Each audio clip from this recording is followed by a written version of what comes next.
Jungle.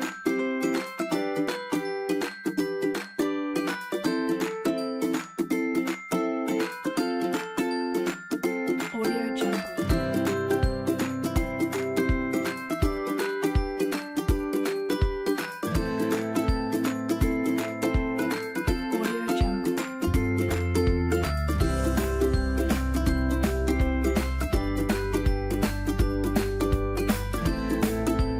Audio Jungle.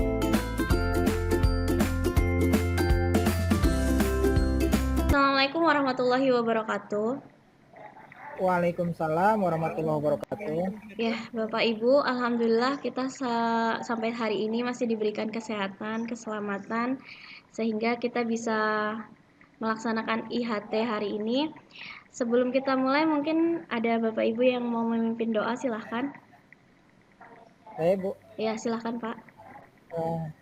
baiklah Bapak Ibu sekalian, sebelum memulai kegiatan ini, alangkah baiknya kita berdoa terlebih dahulu untuk kelancaran dan kesuksesan acara kita pada hari ini. Berdoa mulai.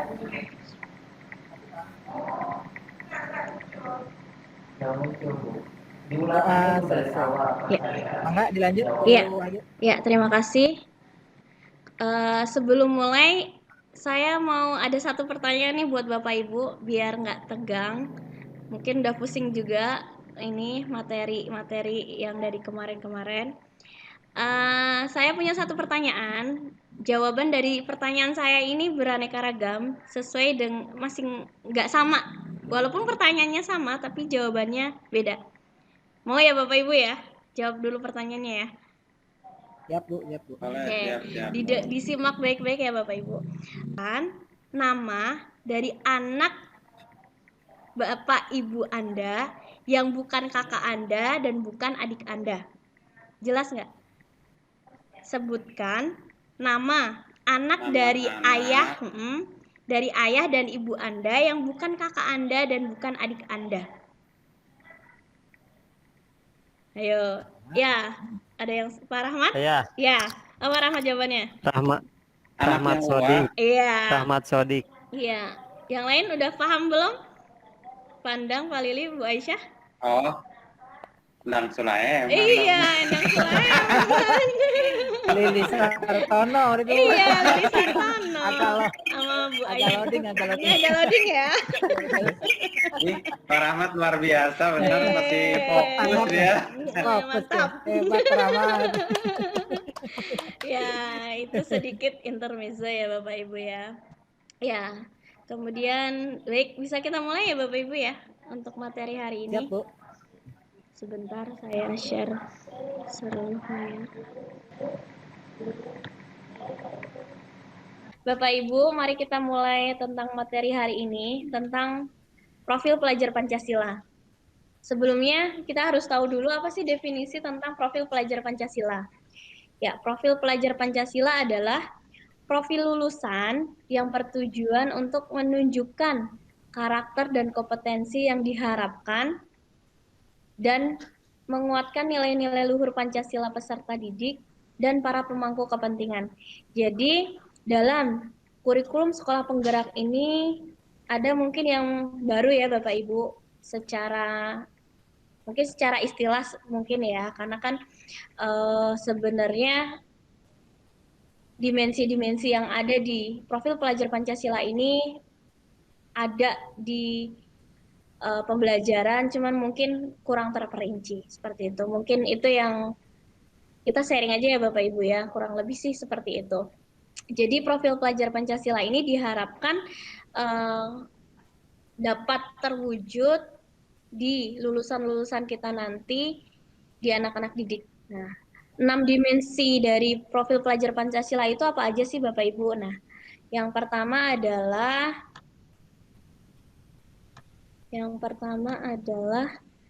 beriman, bertakwa kepada Tuhan Yang Maha Esa dan berakhlak mulia. Jadi, dalam mewujudkan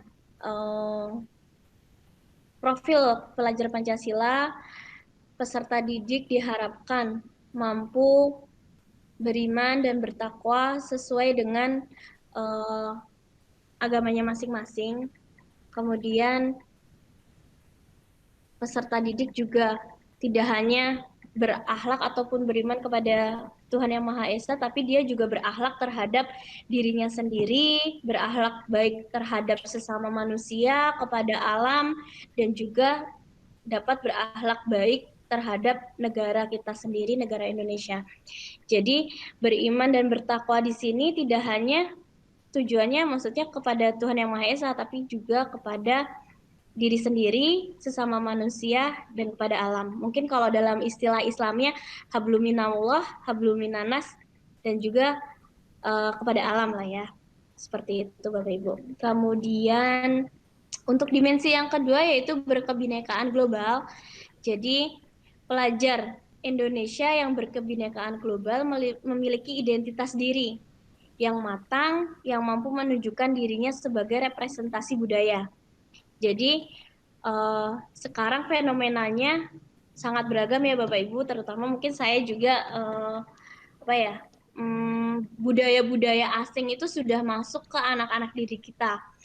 Kalau bukan kita yang menerangkan dan memberikan mereka arahan tentang ayo belajar tentang budaya kita sendiri, kalau bukan mereka dapat dari salah satunya dari sekolah, dari mana lagi gitu kan. Karena kan anak-anak sekarang perkembangan dirinya sudah sangat berbeda. Mungkin sekarang anak kalau ditanya, ayo sebutkan lagu-lagu dari daerah Jawa Barat.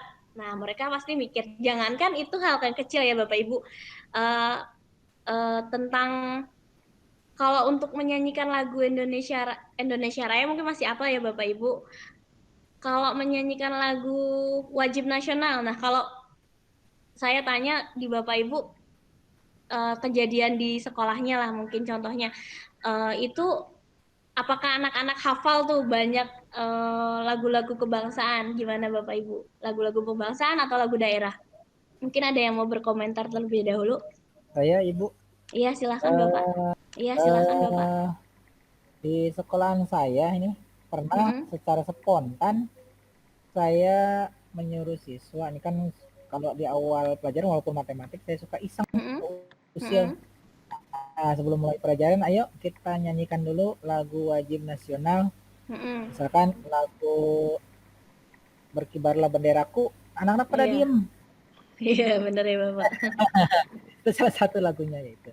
Tapi ketika saya tanya lagu-lagu seperti yang Korea itu K-pop, hafal mereka. Ngecos gitu. Benar-benar. Jadi lebih apa ya, anak itu karena mungkin informasi global yang dia terimanya dari luar, jadi masukan yang dari luar yang paling nempel di anak gitu. Iya, betul.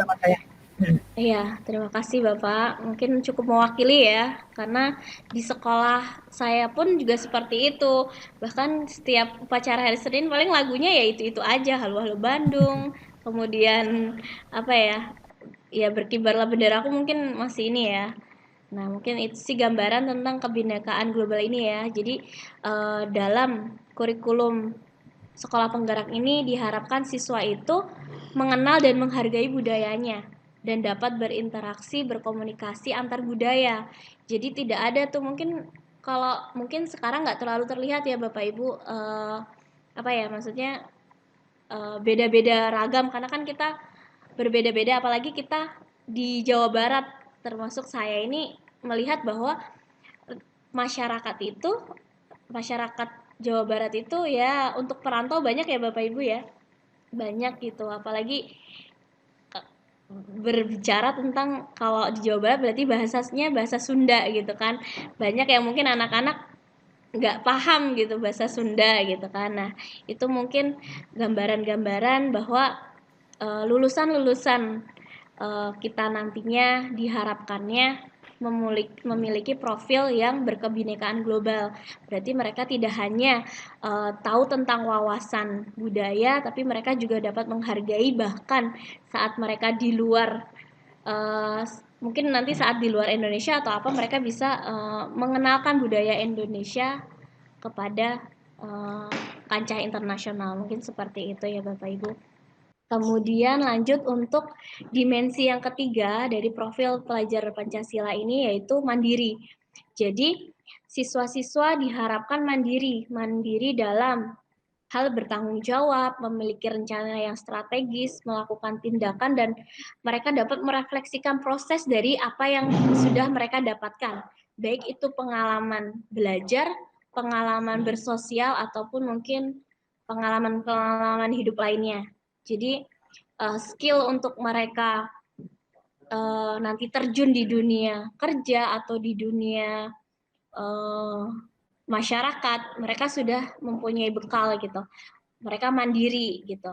Mereka mandiri dan mungkin dapat bersosialisasi dengan baik ya. Dan bertanggung jawab mungkin jika di lingkungan masyarakatnya nanti mereka dikasih amanah-amanah. Mungkin itu.